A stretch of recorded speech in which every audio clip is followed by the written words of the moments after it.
Hello students, कैसे हैं आप लोग। स्टडी पढ़ते पढ़ते हमारा चैप्टर नंबर हम 9 के अंत में चल रहे हैं। आज बच्चों हम आपको जो टॉपिक है हमारा ऑर्गेनोमेटेलिक कंपाउंड। सबसे पहले हम आपको ये बताएंगे कि कोऑर्डिनेशन केमिस्ट्री में ऑर्गेनोमेटेलिक कंपाउंड्स क्या होते हैं। क्लियर। तो सबसे पहले ये देखिए कि ऑर्गेनोमेटेलिक कंपाउंड्स ऐसे कंपाउंड्स होते हैं कि जिन कंपाउंड्स में जो हमारा कार्बन एटम है वो सीधा मेटल अर्थात धातु से जुड़ा रहता है, तब ऐसे यौगिकों को हम लोग कार्ब धात्विक यौगिक या ऑर्गेनोमेटेलिक कंपाउंड कहते हैं। क्लियर। आप यहाँ देख सकते हैं, हमने इसको अपने बोर्ड पर लिख दिया है। जिन यौगिकों में कार्बन परमाणु सीधे धातु परमाणु से जुड़े होते हैं कार्ब धात्विक यौगिक कहलाते हैं।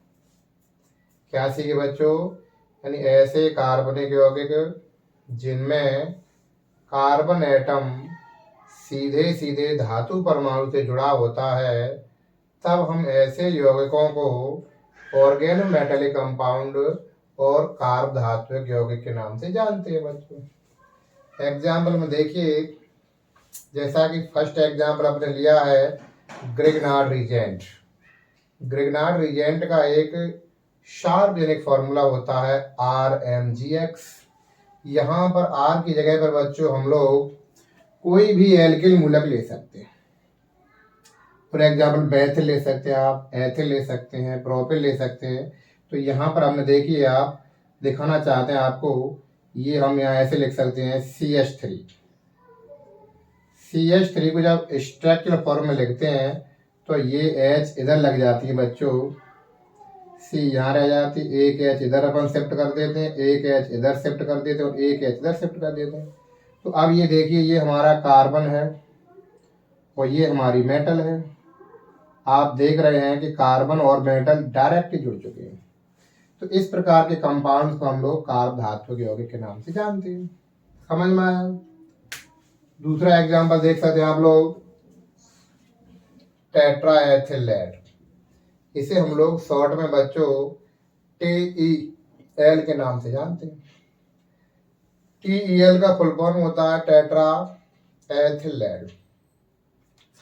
टेट्रा एथिलेट का यूजेज हमारी इंडस्ट्रियों में अपस्फोटन रोधी या कह सकते हैं एंटी नॉक के रूप में किया जाता है। एंटी नॉक्स वे पदार्थ होते हैं जिनको यदि हम डीजल और पेट्रोल में मिला दें तो फिर उसमें विस्फोट होने के चांसेस बहुत कम हो जाते हैं, क्योंकि वो एक एंटी नॉक है, वो एक अपस्फोटन रोधी पदार्थ है।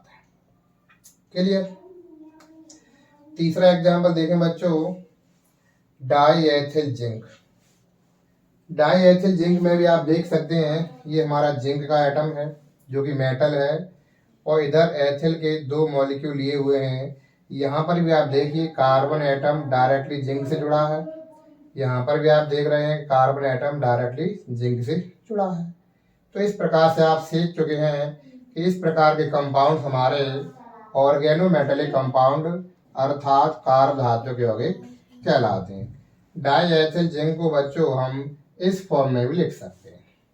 क्लियर। अब इसके बाद हम आपको ऑर्गेनोमेटेलिक कंपाउंड्स के क्लासिफिकेशन बताएंगे कि क्लासिफिकेशन क्या होता है, यानी अर्थात ये कार्ब धात्विक यौगिक्स को कितने वर्गों में बांटा गया है। तो ये आप सुन लीजिए बच्चों, कार्ब धात्विक यौगिकों को मुख्य रूप से 3 वर्गों में डिवाइडेड किया गया है। इसमें पहले वाले का नाम होता है आयनिक कार्ब धात्विक यौगिक। ये इस प्रकार के कार्ब धात्विक यौगिक होते हैं बच्चों जिनमें अधिकतम धन विद्युती धातु और कार्बन आपस में जो बॉन्ड का निर्माण करते हैं वो आयनिक प्रवृत्ति का होता है। यानी अपन कह सकते हैं अधिक धनविद्युतीय धातु और कार्बन के मध्य बना हुआ बंध आयनिक होता है। इसलिए इस प्रकार के कार्ब धातु यौगिकों को हम आयनिक कार्ब धातु यौगिक कहते हैं। समझ में आ गया। फर्स्ट वाला का अपन देखिए, यहाँ पर एग्जाम्पल भी लिखा है, क्लासिफिकेशन दर्शा रहे हैं। यहाँ पर फॉर एग्जाम्पल दे दिया है सोडियम एथेन। सोडियम एक अधिक धनविद्युतीय धातु है, एक्टिव धातु है। इसमें हमारा जो एथिल का कार्बन एटम आयनिक बॉन्ड के फॉर्म में जुड़ा रहता है। इसलिए इस प्रकार के कंपाउंड्स को हम आयनिक कार्ब धातु यौगिक या फिर आयनिक कंपाउंड्स के नाम से जानते हैं। क्लियर? ठीक है। दूसरा पॉइंट देख लीजिए बच्चों।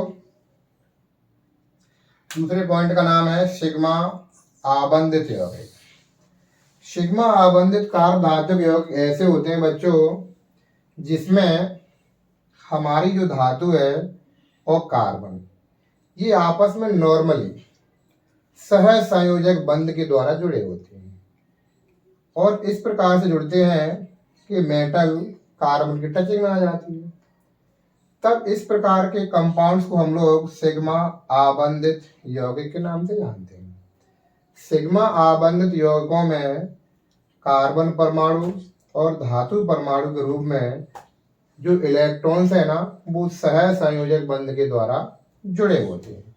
इनका एग्जाम्पल आप देख रहे हैं यहाँ पर। For example Grignard reagent. ये देखिए बच्चों, ये हमने यहाँ पर ग्रिग्नार्ड रिजेंट को RMgX के फॉर्म में लिख रखा है। यहाँ पर देखिए Mg है, ये देखो Mg है।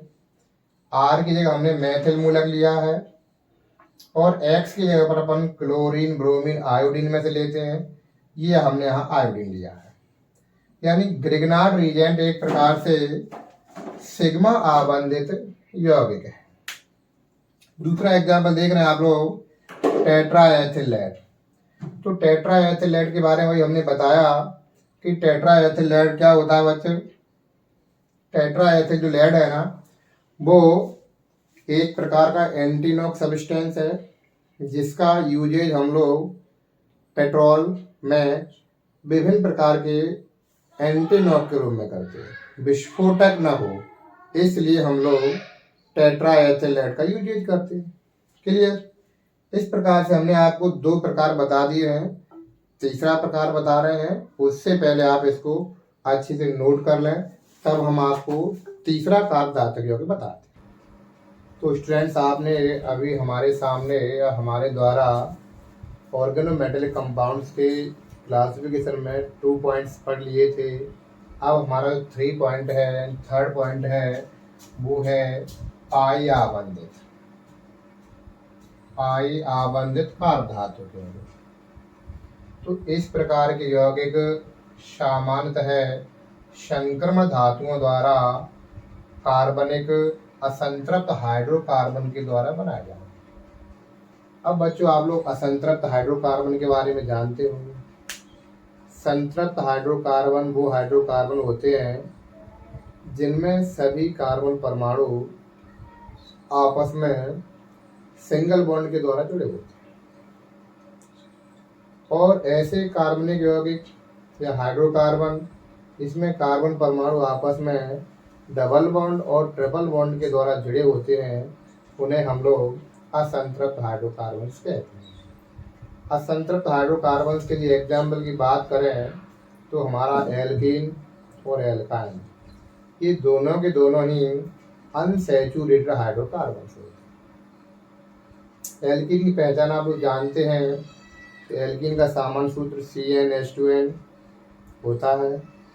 यह एक असंतृप्त हाइड्रोकार्बन है। इसमें कोई भी कम से कम 2 कार्बन परमाणु आपस में डबल बॉन्ड के द्वारा जुड़े होते हैं। इसी का दूसरा फॉर्म होता है एल्काइन। एल्काइन का सामान्य सूत्र CnH2n-2 होता है। यह भी एक असंतृप्त हाइड्रोकार्बन है। इसमें कार्बन परमाणु आपस में ट्रिपल बॉन्ड के द्वारा जुड़े होते हैं। अर्थात आपसे कहना चाहते हैं कि जो पाई आबंधित कार्ब धातु यौगिक बनेंगे तो उसमें हमारा जो मेटल है वो सीधा सीधा अनसैचुरेटेड हाइड्रोकार्बन्स के डबल बॉन्ड से जुड़ा रहता है।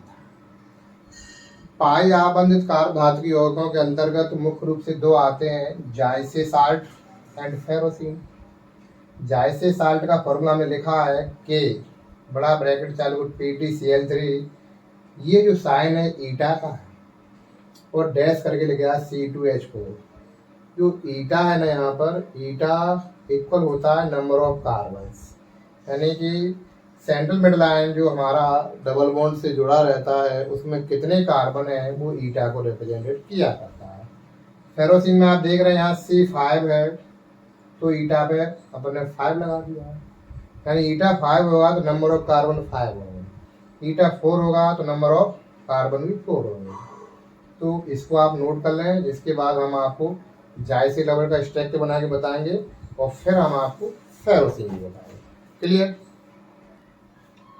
इस प्रकार से स्टूडेंट्स आपने पाई आबंधित कार्ब धातु के यौगिकों की स्टडी की, उसके एग्जाम्पल हमने बता दिए। फर्स्ट एग्जाम्पल था हमारा जायसे साल्ट और सेकंड हमारा था फेरोसिन। इसमें से अब हम आपको जायसे साल्ट्स के बारे में जानकारी बताते हैं कि जायसे साल्ट क्या है। जैसा कि आप समझ रहे हैं कि जायसे साल्ट एक प्रकार का पाई आबंधित कार्ब धातु यौगिक है। पाई आबंधित कार्ब धातु यौगिक ये इसलिए है क्योंकि इसमें जो कार्बन परमाणु है वो अनसैचुरेटेड है। वो पाई बॉन्ड भी डबल बॉन्ड या ट्रिपल बॉन्ड बनेगा तभी हमारा पाई बॉन्ड का फॉर्मेशन होता है। एक प्रकार का पाई आबंधित कार्ब धातु यौगिक है। और यहाँ ये भी ध्यान रखना है बच्चों कि संक्रमण धातुओं का पहला कार्ब धातु यौगिक है। इसका transition element, the first organometal compounds of the transition element discovered in 1830s। इसकी जो खोज हुई थी वो 1830 में हुई थी। इसमें होता क्या है कि जिसमें जो एथिलीन अणु का जो तल है वो C डबल बॉन्ड C जो हमारा केंद्रीय धातु परमाणु है उसकी संभावित आबंध दिशा में लंबवत होता है, यानी इस प्रकार से कनेक्टेड रहता है कि सेंट्रल मेटल आयन का जो बॉन्ड है वो अनसैचुरेटेड हाइड्रोकार्बन्स के डबल बॉन्ड से सीधा कनेक्ट हो जाता है। इसका फॉर्मूला होता है PtCl3। उधर जो ये साइन है ना, ईटा का साइन है। ईटा स्क्वायर लगा, स्क्वायर का मतलब ये होता है कि यहाँ पर नंबर ऑफ कार्बन से 2। अब हम आपको जो जायसे लवण है उसका स्टेक के फॉर्मूला बना के दिखाते हैं। यहाँ देखें आप लोग, सबसे पहले क्या है बच्चों, के है तो यहाँ हम उसको के बना देते हैं। क्लियर? अब क्या है Pt,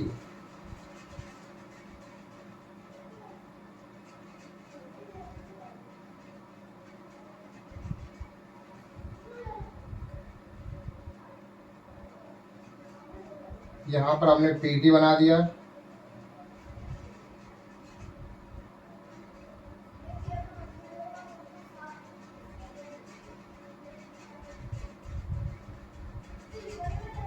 Cl जोड़ना, एक Cl यहाँ जुड़ेगी, एक Cl यहाँ जुड़ेगी और एक Cl यहाँ जुड़ेगी। ये वाला है ना अपना, ये सीधा उससे जुड़ेगा C डबल बॉन्ड C। एक H यहाँ जुड़ेगी और एक H यहाँ जुड़ जाएगी। इसी प्रकार से ये एथिलीन का कंपाउंड है, ये अपन ने बना दिया। यहाँ पर देखेंगे तो ये पूरा हमारा जो संकुल है ना, इस पर एक माइनस चार्ज रहता है, वो अपन ने यहाँ लगा दिया। अब के को थोड़ा बड़ा लगेगा, इससे हमें दिखने लगेगा कि ये क्या है। ये है बच्चों जायसे लवण।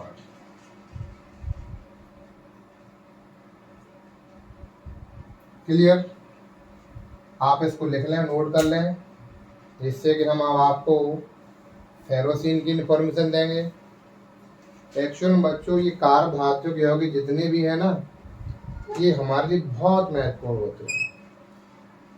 चाहे वो हमारा एग्रीकल्चर का फील्ड हो, चाहे इंडस्ट्रियल फील्ड हो, चाहे मेडिसिन फील्ड हो, चाहे हमारा कोई क्वालिटेटिव गुणात्मक परीक्षण हो, या फिर अपन ये कह सकते हैं कि धातुओं का निष्कर्षण हो, इन सभी में ऑर्गेनोमेटेलिक कंपाउंड यूजफुल होते हैं। क्लियर? अभी आप इसको बना लें, फिर हम आपको फेरोसीन से इंट्रो कराते हैं। तो स्टूडेंट्स, फेरोसीन के बारे में जो इन्फॉर्मेशन है वो ये है कि फेरोसीन भी एक प्रकार का पाई आबंधित कार्ब धातु के यौगिक है, और the structure of the ferrocene is the shapes of the sandwich. यानी हम कह सकते हैं कि फेरोसीन की संरचना सैंडविच के आकार की होती है। यह एक नारंगी पीले रंग का पदार्थ है। इसमें क्या होता है बच्चों, जो आयरन परमाणु है, जैसे आप देख रहे हैं Fe, आयरन परमाणु जो है वो क्या रहता है, समतल चक्रीय पेंटाडाइनल जो रिंग होती है उसके बीच में होता है। इसमें आयरन परमाणु पेंटाडाइनल रिंग के बीच में स्थित होता है, और इसकी संरचना है वो सैंडविच के आकार की होती है। ये हमारे एग्जाम में कई बार पूछा जाता है बच्चों कि सैंडविच संरचना किसकी होती है, तो आप लिखेंगे फेरोसीन की। या कभी फिल इन द ब्लैंक्स में भी आता है कि फेरोसीन की संरचना कैसी होती है, तो वो होती है हमारे सैंडविच के आकार। इसी प्रकार का एक दूसरा एग्जाम्पल अपन बना सकते हैं। देखिए किस प्रकार से,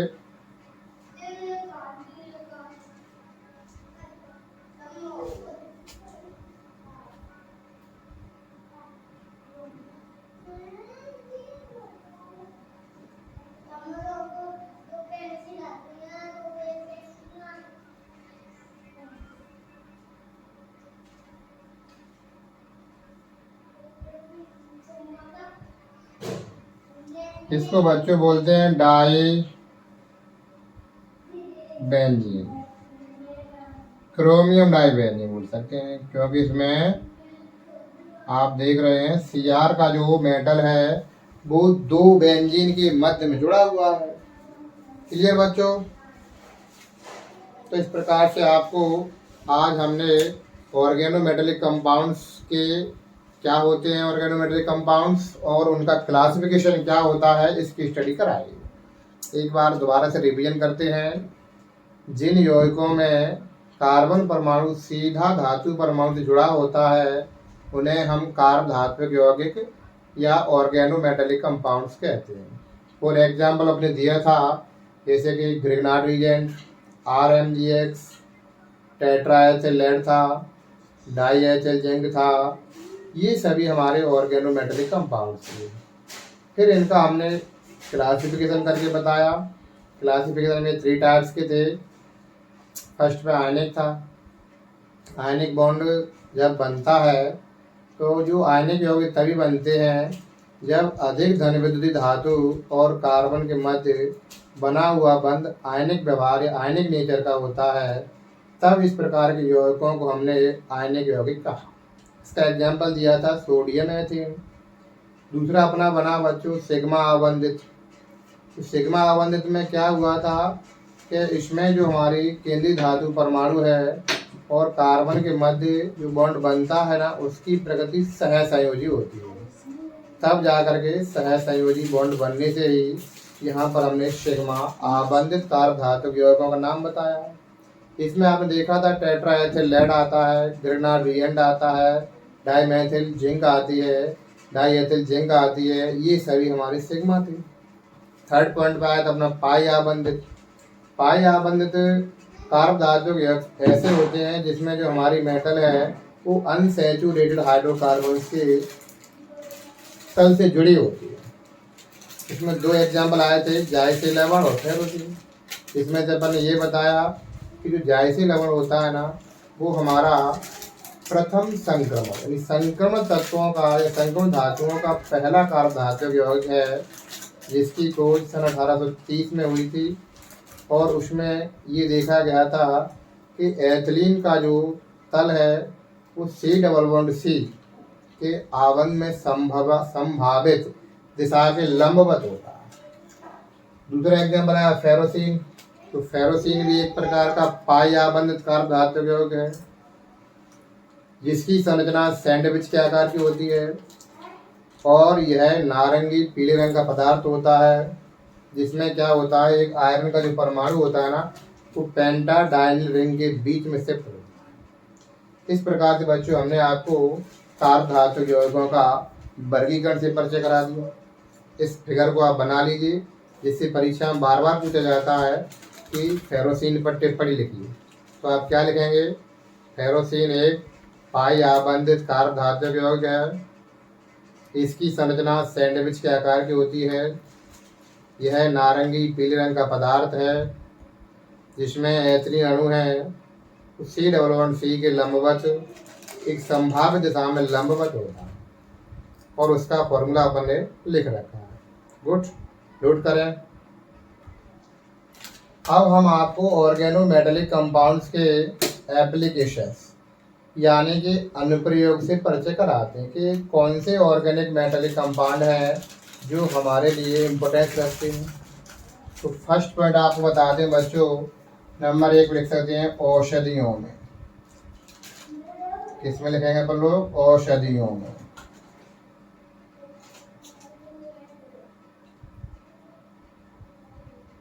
औषधियों हम ये कहना चाहते हैं बच्चों, जैसे कि हमारी मरकरी है Hg, आर्सेनिक है As। इनके ऑर्गेनोमेटेलिक कंपाउंड्स ऐसे होते हैं जिनकी सहायता से विभिन्न प्रकार की औषधियाँ बनाई जाती हैं जो एंटीसेप्टिक के रूप में भी यूज की जाती हैं। एंटीसेप्टिक वे पदार्थ होते हैं जो हानिकारक जीवाणु को नष्ट कर देते हैं या उनकी वृद्धि को रोक देते हैं और इनका यूजेज हम लोग ओनली लिविंग ऑर्गन्स पे ही करते हैं। जैसे एक मरकरी का ऑर्गेनोमेटेलिक कंपाउंड है मरक्यूरोक्रोम। मरक्यूरोक्रोम तो बच्चों ये जो मरक्यूरोक्रोम है ना, इस वाली औषधि का उपयोग हम लोग घाव को सड़ने से बचाने के लिए करते हैं। जैसे क्या होता है, कोई घाव हो गया है तो वहाँ पर हम ये मरक्यूरोक्रोम को लगाएंगे जिससे यहाँ वहाँ घाव में होने वाले जो वायरस बैक्टीरिया हैं वो ग्रोथ नहीं कर पाते हैं और कुछ समय के बाद या कुछ दिनों के बाद धीरे धीरे करके वो हमारा घाव भर जाता है। तो मरक्यूरोक्रोम किससे बना है, मरकरी से, और मरकरी का ही एक ऑर्गेनोमेटेलिक कंपाउंड है मरक्यूरोक्रोम। क्लियर। दूसरा पॉइंट समझिए आप। दूसरा है बच्चों उद्योगों में यानी इन इंडस्ट्री में। उद्योगों के लिए हम लोग बता सकते हैं बच्चों tetraethyl lead C2H5 4 tetraethyl lead. Tetraethyl lead के लिए यहाँ पर P भी बनेगा बच्चों। क्लियर। अब बच्चों टेट्राएथिल लेड को हम लोग कई बार पूछा गया है कि एक अपस्फोटन रोधी पदार्थ का नाम बताइए, तो वो एक टेट्राएथिल लेड ही है जिसे हम लोग शॉर्ट में TEL के नाम से जानते हैं। ये टेट्राएथिल लेड हमारी फैक्ट्रियों में किस प्रकार से यूजेज होता है कि इसका उपयोग हम लोग अपस्फोटन रोधी पदार्थ के रूप में करते हैं। फॉर एग्जाम्पल यदि हम बात करें कि पेट्रोल के बड़े बड़े टैंक हैं, यदि उसमें हमने पहले से ही ऑलरेडी टेट्राएथिल लेड डाल दिया है तब उसमें विस्फोट होने के चांस ना के बराबर होते हैं।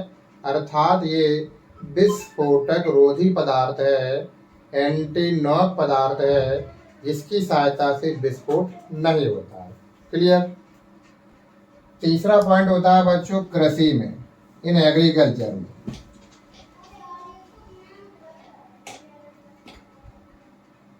कृषि में हम ये कहना चाहते हैं बच्चों, जैसे कि जीवाणुनाशी है, खरपतवार नाशी है, कुछ बीजों के उपचार भी हमारे ऑर्गेनोमेटेलिक कंपाउंड्स की सहायता से किए जाते हैं। यानी कि ऑर्गेनोमेटेलिक कंपाउंड हमारे कृषि में भी यूजफुल होते हैं और इसके साथ साथ इनकी ज़्यादा बात करें मेडिसिन में भी यूजफुल हैं, फैक्ट्रियों में कार्य कर रहे हैं और कृषि में किसके रूप में कार्य कर रहे हैं बच्चों? जीवाणुनाशी,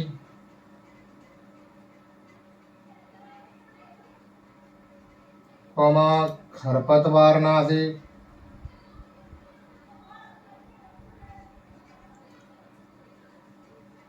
बीज उपचार, बीजों का उपचार, ये भी ऑर्गेनोमेटेलिक कंपाउंड की सहायता से किया जाता है। फोर्थ पॉइंट देखें अपन लोग उत्प्रेरक के रूप में, एक्ट एज ए कैटलिस्ट, उत्प्रेरक के रूप में। उत्प्रेरक के रूप में बच्चों हम बात करें तो एक ऑर्गेनोमेटेलिक कंपाउंड होता है जिसे हम लोग विल्किंसंस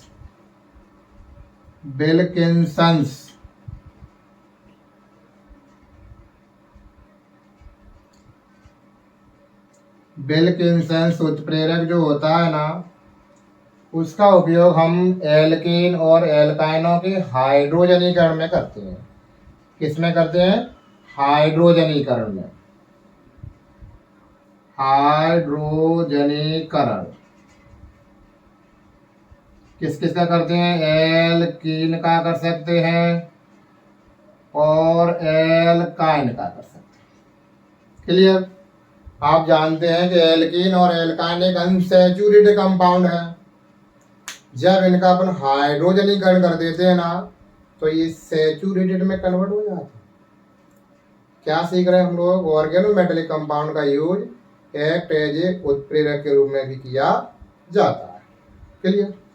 अगला देखें आप लोग, इसी में एक उत्प्रेरक रहता है जिंगलरनाटा, जिसका नाम सुना हो आपने, ऊपर लिख देता, हम इसको इतना नोट करें तब तक। चलिए,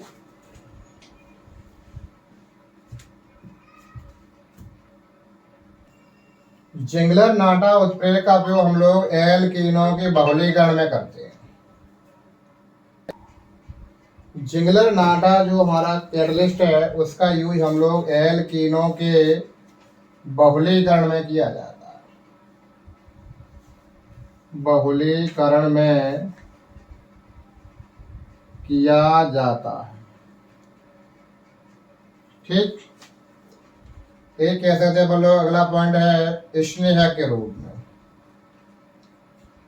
स्नेहक के रूप में अगला पॉइंट कह सकते हैं लोग धातु निष्कर्षण में।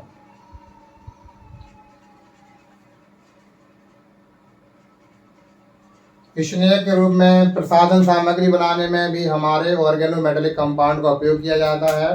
उसके अलावा आपने कभी मांड विधि सुनी हो, निकल के शुद्धिकरण में हम लोग मांड विधि का उपयोग करते हैं। तो बच्चों, इस प्रकार से आज के टॉपिक में, आज के क्लासेस में हमने आपको what is organometallic compounds, classification of the organometallic compounds and application और uses of the organic metallic compound को क्लियर कराया। आपको क्लास बहुत अच्छी लगी होगी, आशा है। आप इसी तरह से हमसे जुड़े रहिए और अपनी केमिस्ट्री को स्ट्रांग बनाते रहिए। ओके, नमस्ते, धन्यवाद।